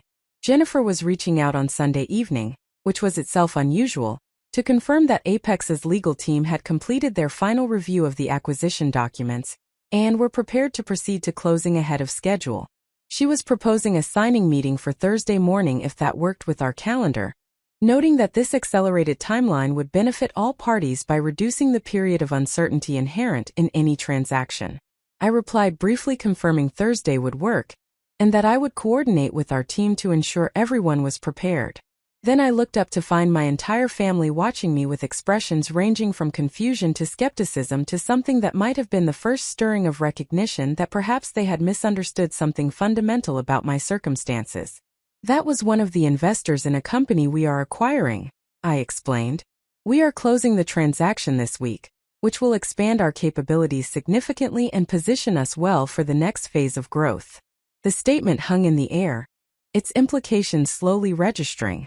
If I was acquiring another company, I clearly was not struggling at a dead-end job. If venture capitalists were emailing me on Sunday evening about transaction details, I clearly had achieved a level of professional credibility they had not imagined. The evidence was accumulating beyond their capacity to dismiss or rationalize away. But it was clear that simply stating facts was not sufficient to overcome years of fixed beliefs. They would need more than my word, more than a few emails and statements, before they could fully revise their understanding of who I was and what I had built. And that additional evidence would arrive in just 48 hours when the Forbes article went live and made public what I had chosen to keep private from them for so many years. The remainder of the birthday dinner unfolded in a state of suspended disbelief, as if everyone at the table was trying to process information that did not fit within their established framework for understanding reality. My straightforward statements about owning a substantial company had created cognitive dissonance, so profound that no one seemed capable of formulating a coherent response. Instead, conversation limped forward in awkward fits and starts, touching on safe topics while carefully avoiding the subject that now dominated everyone's thoughts. Marcus attempted several times to steer the discussion back to my professional situation, clearly struggling to reconcile what I had said with what he had believed for years. His questions carried an undertone of challenge, as if he suspected I was exaggerating or misrepresenting the truth in some fundamental way. He asked about the nature of our client base, the structure of our revenue model, the competitive landscape we operated within. Each question was ostensibly about understanding my business, but actually functioned as a probe to identify weaknesses or inconsistencies that would validate his original assessment of my failure. I answered his questions directly but without elaboration, providing factual information while resisting the impulse to justify or defend. Yes, we work primarily with mid-sized to large enterprises across multiple industries including manufacturing, retail, and logistics. Yes, our revenue model combines software licensing fees with implementation services and ongoing support contracts. Yes, we competed against both established enterprise software companies and newer venture-backed startups, holding our own through a combination of technical excellence and exceptional client service. Each answer was accurate and verifiable, requiring no embellishment or spin to demonstrate that I had built something legitimate and substantial. My mother's reaction was more complex than Marcus's skepticism. She seemed genuinely hurt that I had not shared this information with her, as if my omission represented a deliberate withholding of something she had a right to know. Several times during the remaining courses, she made comments about how she wished I had told her these things, how she would have loved to celebrate my successes, how it was difficult for a mother to not know what was happening in her daughter's life. The subtext was clear enough. My silence had deprived her of the opportunity to take pride in my achievements, and she experienced this deprivation as a form of rejection. What she did not acknowledge, and what I did not say directly because it seemed pointlessly hurtful, was that her own dismissiveness had created the conditions for my silence. Years of worried questions about whether I was sure about my choices, suggestions that perhaps I should consider more stable alternatives, and visible relief when Marcus achieved conventional markers of success, had communicated clearly that my entrepreneurial path was viewed as concerning rather than admirable. I had internalized the message that sharing my professional reality would provoke anxiety rather than celebration, and so I had simply stopped sharing. My father remained largely quiet throughout the remainder of dinner, observing the exchanges between Marcus and myself with an expression I could not quite read. Richard Chun was not a man given to extensive emotional expression or deep interpersonal processing. He approached life with practical efficiency, focusing on concrete problems that could be solved through direct action, rather than abstract relational dynamics that resisted clear resolution. I suspected he was uncomfortable with the tension that had infiltrated his birthday celebration, but unsure how to address it or whether addressing it would make things better or worse. Aunt Helen and Uncle Tom maintained the polite fiction that nothing unusual was happening, continuing to make pleasant conversation about topics unrelated to the revelations that had just occurred. This was characteristic of their general approach to family dynamics. They preferred smooth surfaces and avoided confrontation even when confrontation might have served some useful purpose. I appreciated their attempt to reduce tension even as I recognized the limitations of pretending everything was fine when it clearly was not. We concluded dinner with coffee and the remainder of my father's birthday cake, an elaborate chocolate creation my mother had ordered from an expensive bakery.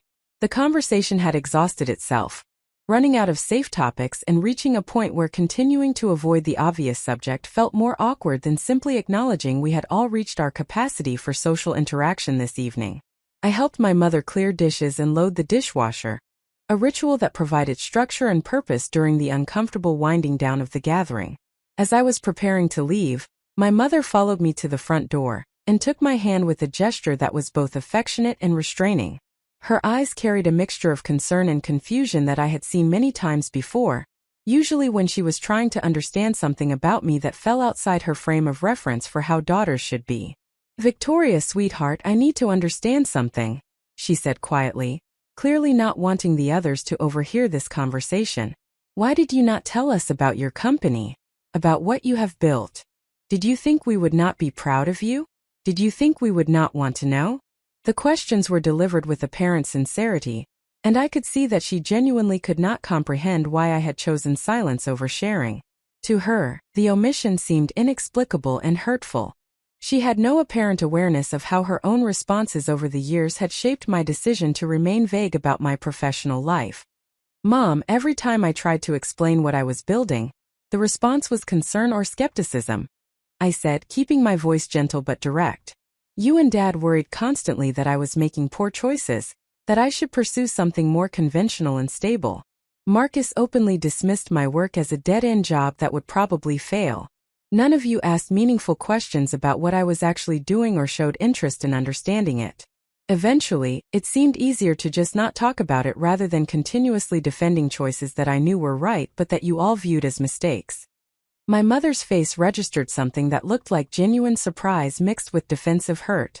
"We were concerned because we love you," she protested. "We wanted to make sure you were going to be okay. That is what parents do. They worry about their children and want to protect them from making choices that might hurt them later." "I understand that," I replied. And I did understand it even if I disagreed with how that concern had manifested. But there is a difference between expressing care and expressing constant skepticism about someone's competence and judgment.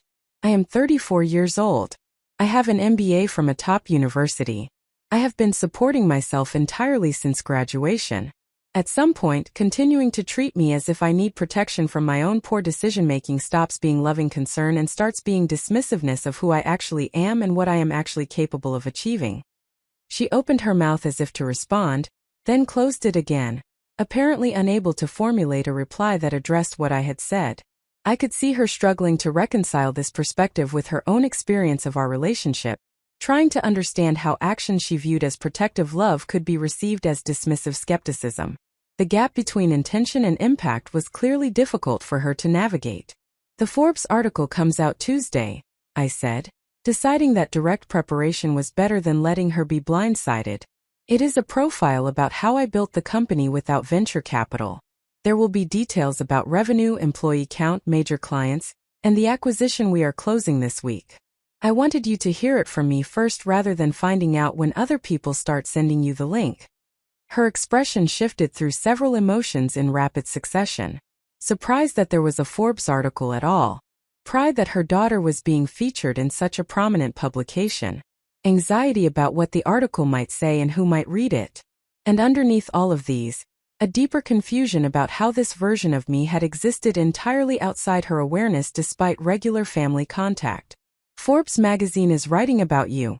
she asked, her voice carrying a mixture of awe and bewilderment. "Victoria, how did we not know any of this? How did it get this far without us understanding what you were building?" It was a reasonable question that deserved an honest answer, even if that answer was uncomfortable to deliver. "You did not know because you did not want to know," I said as gently as I could manage. "Every time the topic of my work came up, you either changed the subject or expressed concern that I should be doing something else. You asked vague questions that I answered vaguely, and then you filled in the gaps with your own assumptions. Those assumptions were wrong, but they were comfortable for you because they fit your existing narrative about my life. Correcting them would have required you to acknowledge that maybe I knew what I was doing all along, that maybe your concerns were unfounded, that maybe the choices you question were actually the right ones. That acknowledgement seemed harder than just letting you continue believing what you wanted to believe. I could see that my words were landing with impact, creating discomfort and perhaps forcing recognition of patterns she had not previously examined. But I also knew that this single conversation, however direct, would not immediately transform years of established dynamics.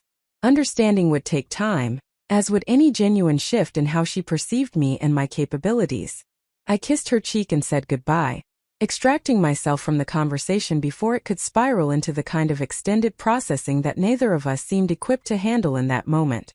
I drove away from my parents' house with a strange mixture of relief and melancholy, glad to have finally spoken some truths that needed speaking, but also saddened by the distance those truths had revealed between us. The drive back to the city passed in contemplative silence, my mind replaying the dinner conversation and analyzing my own performance within it. I had achieved what I had set out to achieve, responding to direct mischaracterizations with factual corrections, and refusing to participate in the fiction that my professional life was a failure requiring rescue. But the achievement felt hollow in ways I had not anticipated. There was no satisfaction in having to prove my competence to people who should have assumed it, no joy in correcting perceptions that should never have formed in the first place. I arrived home near midnight, exhausted from the emotional labor of navigating family dynamics, while maintaining the composure and clarity I had committed to demonstrating. I changed into comfortable clothes and poured myself a glass of wine, settling onto my sofa with the intention of reviewing some documents for the upcoming acquisition closing. But my mind refused to focus on work, continuing instead to circle through the evening's conversations and their implications for relationships I had once assumed were solid and secure. The fundamental problem I was beginning to understand was not simply that my family had misunderstood my professional circumstances. The problem was deeper and more troubling. They had constructed an entire identity for me that bore little resemblance to who I actually was, and they had maintained that constructed identity despite years of evidence that should have prompted revision. I was forever the younger sister who needed guidance, the daughter whose choices required concerned monitoring, the family member whose life was perpetually on the verge of some unnamed catastrophe that would require their intervention and rescue. This constructed identity served important psychological functions for them. It allowed Marcus to feel superior despite his own unhappiness in a demanding job and strained marriage. It provided my mother with purpose and relevance, as the concerned parent protecting her child from poor decisions. It gave my father justification for his emotional distance, framing it as appropriate restraint rather than lack of genuine interest in who I was becoming. Disrupting this constructed identity threatened these psychological benefits, which helped explain why they had been so resistant to information that contradicted their established narrative. Understanding these dynamics intellectually did not make them less painful to experience. If anything, understanding made the pain more acute, because it removed any remaining hope that simple clarification would resolve the disconnect. This was not a matter of miscommunication or insufficient information. This was a matter of deeply entrenched patterns that served important purposes for everyone except me, and changing those patterns would require sustained effort and probably considerable discomfort for all parties involved. I went to bed near 2 a.m, still unable to quiet my mind enough for sleep. The Forbes article would publish in less than 48 hours, creating a public record of my professional achievements that my family could no longer dismiss or rationalize away. But I was beginning to understand that external validation, however prestigious, might not be sufficient to fundamentally alter perceptions that had been years in the forming, and that served such important psychological functions for the people holding them. Monday morning arrived with the kind of gray drizzle that matched my subdued emotional state perfectly. I dragged myself through my morning routine and arrived at the office by 7:30, hoping that immersion in work would provide relief from the circular processing of family dynamics that had consumed my weekend. Sarah greeted me with her usual efficiency, providing an updated schedule for the week and flagging several items that required my immediate attention. The most pressing matter was final preparation for Thursday's acquisition closing. Michael Torres had identified several minor issues in the financial documentation that needed resolution before we could proceed to signing. Jennifer Park had questions about technical integration timelines that required coordination between our team and Meridian's developers. David Chun needed my review and approval of certain contract provisions that had been negotiated over the weekend, while I was occupied with family matters. I spent Monday morning working through these issues systematically, grateful for problems that had clear solutions, and that responded to competent analysis and decision-making. This was the world I understood and excelled in, where complexity could be managed through careful thinking, and where results correlated reasonably well with effort and expertise.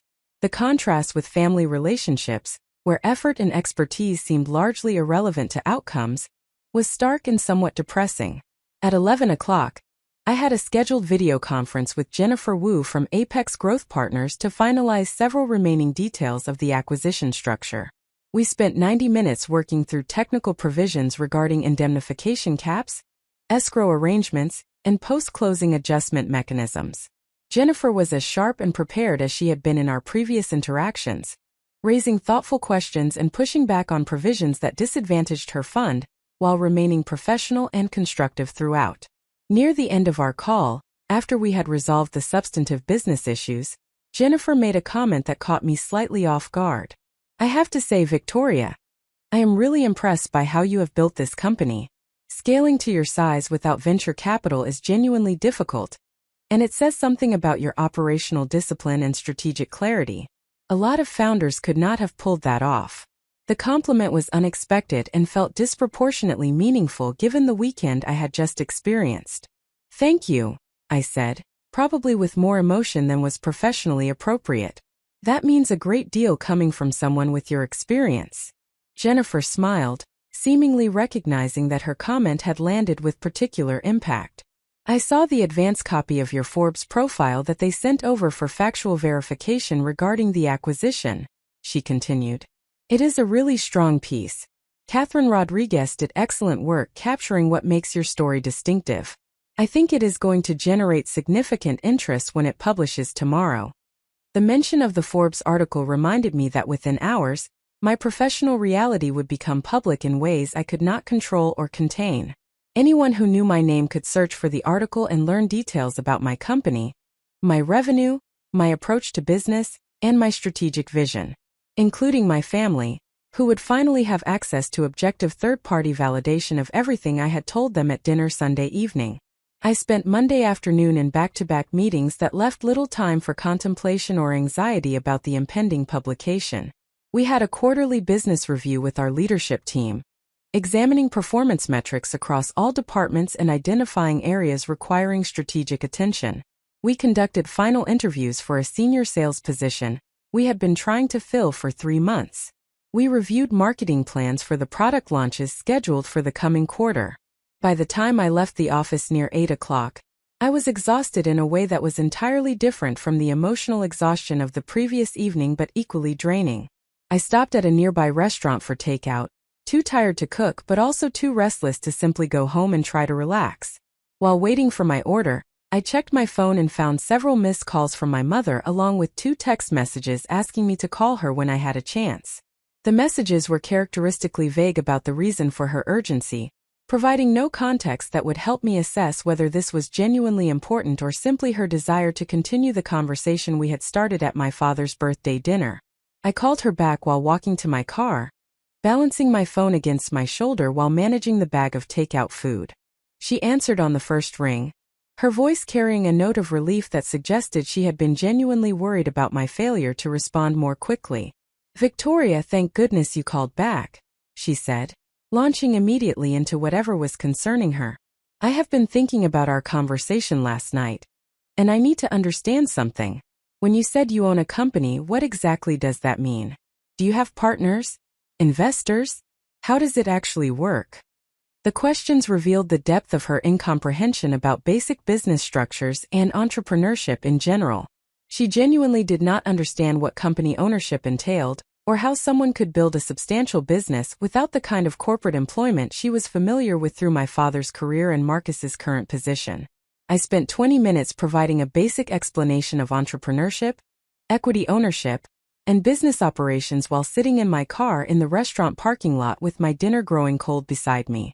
I explained that I had founded the company alone using my own savings, that I had gradually built it over 8 years through careful strategy and sustained effort, that I owned 100% of the equity because I had never taken outside investment that would have required giving up ownership shares. I described how revenue from clients allowed us to fund operations and growth, how hiring employees created an organization larger than myself, how formal corporate structures provided legal protection and operational clarity. She listened with what seemed like genuine attention, occasionally asking clarifying questions that revealed her attempt to understand concepts that were entirely foreign to her experience. I appreciated the effort even as I found it somewhat exhausting to provide this remedial education about professional realities that I had been living for nearly a decade. "I wish you had explained all of this to us years ago," she said when I had finished my overview.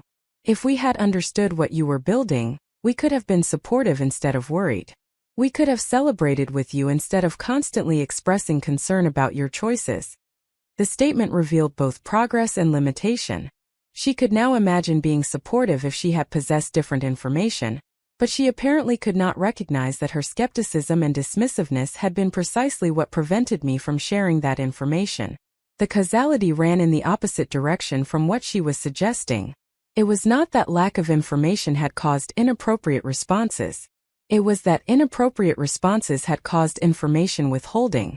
I did not say this directly because it seemed unlikely to be productive, and because I was genuinely too tired for the kind of extended processing the conversation would require. Instead, I simply agreed that better communication might have prevented some misunderstanding and said I needed to go because my dinner was getting cold. She accepted this deflection with apparent relief, probably also reaching the limits of her capacity for this kind of discussion. I drove home and ate my lukewarm dinner while reviewing emails on my laptop, multitasking in the way I had perfected over years of running a business that required constant attention and responsiveness. There were questions from team members, updates from clients, scheduling requests for meetings, and the endless stream of information and decisions that characterized modern professional life. Each email received appropriate attention and response, the work continuing regardless of my personal emotional state or family complications. Tuesday morning arrived with bright sunshine that felt incongruous given my internal weather. The Forbes article would publish sometime before noon according to Catherine Rodriguez's last message, though she had not specified an exact time. I went to the office early, arriving before 7 o'clock and using the quiet morning hours to prepare for the day's scheduled activities while some part of my mind remained aware of the impending publication and its likely consequences. At 9:30, my phone began vibrating with incoming notifications. I glanced at the screen and saw multiple messages arriving simultaneously from various contacts. The Forbes article had apparently gone live on their website, and people I knew professionally were seeing it and reaching out with congratulations, questions, or simply acknowledgement that they had read the piece. I opened the Forbes website on my laptop and navigated to the article, seeing my own face staring back at me from the professional photograph that accompanied the piece. The headline read, "Building Without a Net: How Victoria Chun Created a $42 million Business on Her Own Terms," just as I had seen in the draft version. But seeing it published on the Forbes website, accessible to anyone with an internet connection, created a different emotional experience than reviewing the private draft had generated.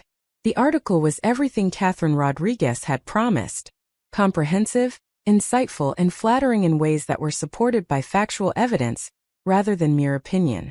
She had interviewed several of my clients who provided testimonials about the value our software created for their operations. She had spoken with industry analysts who positioned our company as a significant player in our market segment, despite our relatively low public profile. She had examined our growth trajectory and financial performance, demonstrating through data that the bootstrapped approach had produced results comparable to venture-backed competitors, while maintaining profitability and sustainable growth. But what struck me most forcefully upon reading the published version was the section where Catherine had quoted my comments about family members not understanding my entrepreneurial path. She had woven that thread throughout the article, using it to illustrate the broader challenge of pursuing unconventional routes to success without the external validation that traditional markers provide. The quotes were accurate, reflecting what I had actually said during our interview, but seeing them in print created an uncomfortable sense of exposure. My family has always wanted the best for me, but they did not always understand the path I was choosing or why I was choosing it. The article quoted me as saying, "There were times when they worried about my decisions and suggested alternative approaches that felt safer or more conventional to them. That lack of understanding was difficult, particularly in the early years when I was least confident myself and could have used more unconditional support." The article continued with Catherine's own analysis. This tension between unconventional entrepreneurial paths and family expectations is common among founders who choose to build outside traditional institutional structures. Without the external validation that comes from venture capital funding announcements or positions at recognized corporations, these entrepreneurs must develop unusual psychological resilience and internal conviction. For Chun, this meant building confidence from results rather than from others' opinions, a challenging psychological journey that ultimately contributed to her success. Reading these sections, I felt simultaneously vindicated and vulnerable. The article told the truth about my experience, but it also revealed private pain to public scrutiny. Anyone who read this piece would understand that my family relationships had been strained by their inability to support my choices, that I had felt unseen and dismissed by the people who should have known me best. This revelation was more personal than I had anticipated when I had answered Catherine's questions honestly during our interview. The notifications continued throughout the morning, as the article circulated through various professional networks and social media platforms. Colleagues congratulated me. Clients sent messages of appreciation for being featured in the piece. Competitors probably read it with mixed feelings, and countless strangers formed opinions about me based on Catherine's 3,000-word portrait. The experience of having my professional story told to such a broad audience was exhilarating and unsettling in equal measure. But the notification I was waiting for with the greatest anticipation and anxiety was the one that would indicate my family had seen the article. That message arrived at 11:45 in the form of a text from Marcus that read simply, "We need to talk. Call me." The tone was imperious and demanding, carrying none of the uncertainty or confusion that had characterized his responses at Sunday's dinner. Whatever processing he had done over the past 36 hours had apparently crystallized into some position he now felt confident asserting. I considered whether to call him immediately or wait until I had finished my scheduled commitments for the morning. Ultimately, I decided that waiting served no purpose except to prolong my own anxiety about whatever conversation was coming. I stepped into an empty conference room and called my brother, preparing myself for whatever reaction the Forbes article had provoked. He answered immediately, his voice carrying a mixture of anger and something else I could not quite identify. "Did you seriously put our family business in Forbes magazine?" he demanded without preamble. "Did you tell some reporter that we did not support you and made things difficult? What were you thinking, Victoria? Do you have any idea how that makes us look?" The question revealed his primary concern clearly enough. He was not disturbed by learning that his characterizations of my life had been profoundly wrong. He was disturbed that his wrongness had now been made public in a prestigious publication that people he knew might read. The issue was not the substance of what had happened, but rather the exposure of that substance to external scrutiny. "I answered the reporter's questions honestly," I replied, keeping my voice level despite the anger I felt rising at his tone. "She asked about challenges I had faced while building the company, and I told her the truth. Family members did not understand my choices and suggested I should pursue more conventional paths. That is simply factual, Marcus. If you find that truth embarrassing, perhaps you should reflect on the behavior that created that truth rather than being upset that I spoke about it." "You made us sound unsupportive," he protested. "You made it seem like we were somehow holding you back or not believing in you. That is not fair, Victoria. We were concerned because we love you, not because we wanted you to fail." The familiar refrain of love and concern as justification for behavior that had felt dismissive and hurtful was becoming tiresome. "Marcus, you literally offered me an administrative assistant position at your company 3 days ago because you believed I was failing at a dead-end job," I said with deliberate calm. "You stood in front of assembled family members at a barbecue and publicly characterized my work in ways that were both wrong and demeaning. You did this despite having no actual knowledge of what I do or what I have built. If concern and love motivated that behavior, then perhaps you need to reconsider how you express concern and love because the impact was profoundly negative regardless of your intentions." I heard him breathing heavily on the other end of the line, apparently struggling to formulate a response that addressed what I had said. The silence stretched uncomfortably before he finally spoke again, his voice lower but still carrying an edge of defensiveness. "Look, maybe we did not understand what you were doing. Maybe we got some things wrong. But you never really explained it to us. You were always vague when we asked about work. How were we supposed to know you were running some big successful company if you never told us?" The question was a fair one on its surface but ignored the context that had made my vagueness a rational response to their demonstrated attitudes. I was vague because every time I tried to explain what I was building, the response was skepticism or concern that I should be doing something else, I said, hearing my own weariness seeping into my voice. Eventually, it seemed easier to just not engage with the topic rather than continuously defending choices I knew were right, but that you all viewed as mistakes. The Forbes article simply made public what I have been trying to tell you for years but what you were unable or unwilling to hear.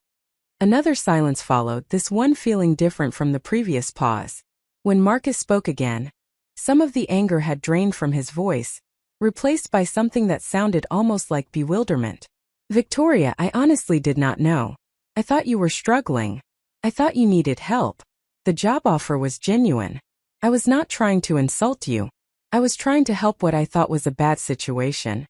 The admission felt significant, a crack in the defensive posture that had characterized most of our interactions. I understand that you thought you were helping, I replied, softening my own tone slightly. But your perception of my situation was so divorced from reality that your attempted help felt like an insult. This is the core problem, Marcus.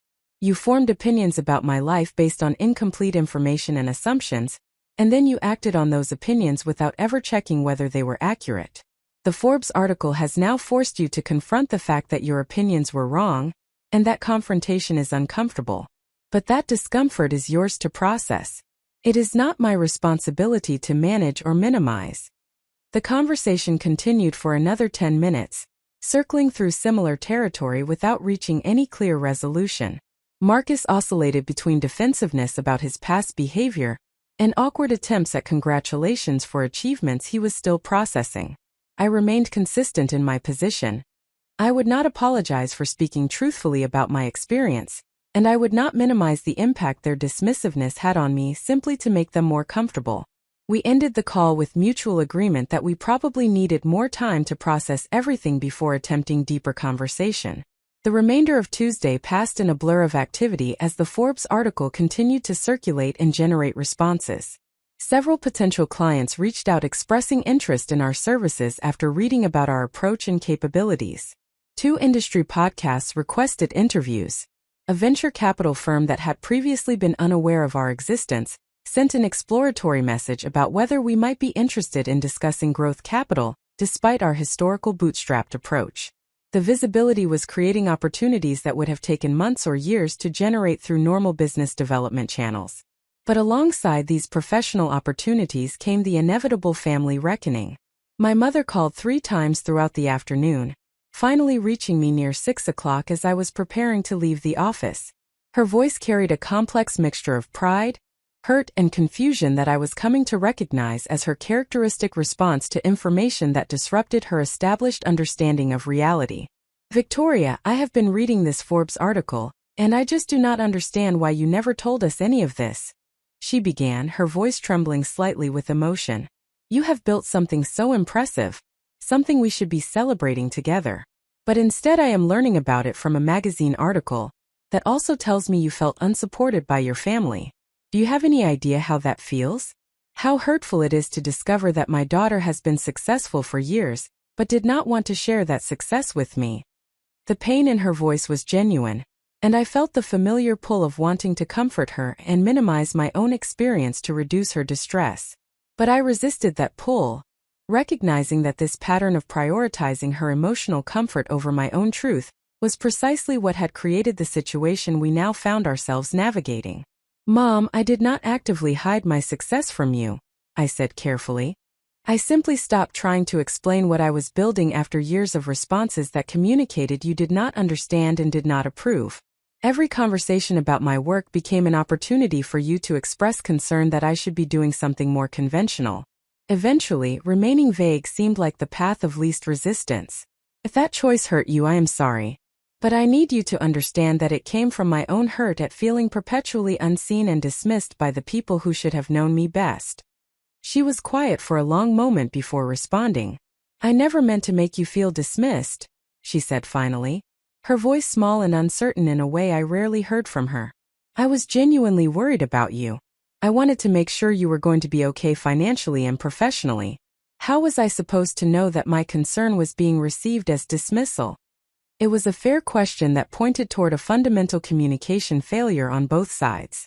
You could have asked questions that demonstrated genuine curiosity, rather than leading questions that implied you had already decided my choices were wrong, I suggested. You could have listened to my answers without immediately pivoting to suggestions about alternative paths I should consider. You could have trusted that I was a competent adult making informed decisions about my own life rather than treating me like someone who needed constant guidance and correction. The conversation continued for another 30 minutes, covering emotional territory that neither of us seemed fully equipped to navigate, but that clearly needed to be addressed. We made no dramatic breakthroughs, reached no profound resolutions, but we did achieve something that felt like mutual recognition that our relationship had been operating under serious misapprehensions that required correction if we wanted to move forward in any authentic way. I drove home that evening feeling emotionally wrung out but also strangely lighter, as if finally speaking truths that had been suppressed for years had released some pressure I had not fully recognized I was carrying. The Forbes article had functioned as a catalyst, forcing into the open dynamics that had been festering beneath the surface of family interactions for far too long. The immediate aftermath was uncomfortable and painful, but perhaps that discomfort was necessary for any genuine healing or transformation of our relationships going forward. The breaking point had arrived, not with dramatic confrontation but rather with the steady accumulation of evidence that my family could no longer ignore or rationalize away. What came next remained uncertain, but at least we were all finally operating from a shared factual foundation about my professional reality. That foundation, uncomfortable as it was to establish, felt like essential groundwork for whatever relationship might be possible once we all finished processing what had been revealed. Up next, you've got 2 more standout stories right on your screen. If this one hit the mark, you won't want to pass these up. Just click and check them out. And don't forget to subscribe and turn on the notification bell, so you don't miss any upload from us.